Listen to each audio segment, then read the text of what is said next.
بسم اللہ الرحمن الرحیم۔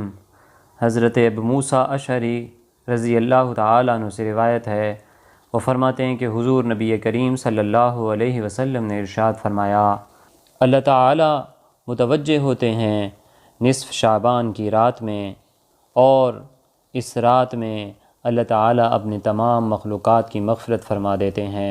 حضرت علی رضی اللہ تعالیٰ عنہ فرماتے ہیں کہ حضور نبی کریم صلی اللہ علیہ وسلم نے فرمایا کہ اللہ تعالیٰ 15ویں شعبان کی غروب آفتاب کے وقت سے ہی آسمان دنیا پر نزول فرماتے ہیں، اور پھر اعلان ہوتا ہے کوئی مجھ سے بخشش طلب کرنے والا کہ میں اس کی بخشش کروں، ہے کوئی مجھ سے مغفرت طلب کرنے والا کہ میں اس کی مغفرت کروں، ہے کوئی مجھ سے روزی طلب کرنے والا کہ میں اس کو روزی دوں، ہے کوئی مجھ سے اپنی فلاں حاجات پوری کروانے والا تو میں اس کی حاجات کو پورا کروں۔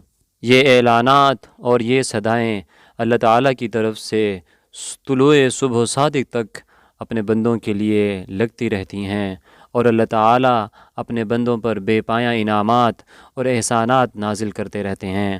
ڈیفرنٹ ویڈیوز کے ناظرین، آپ تمام حضرات سے گزارش ہے کہ اس ویڈیو کو اپنے تمام دوست احباب تک ضرور شیئر کیجئے اور اپنے اعمال کی اصلاح کریں۔ اللہ تعالیٰ آپ تمام حضرات کا حامی و ناصر ہو۔ السلام علیکم ورحمۃ اللہ۔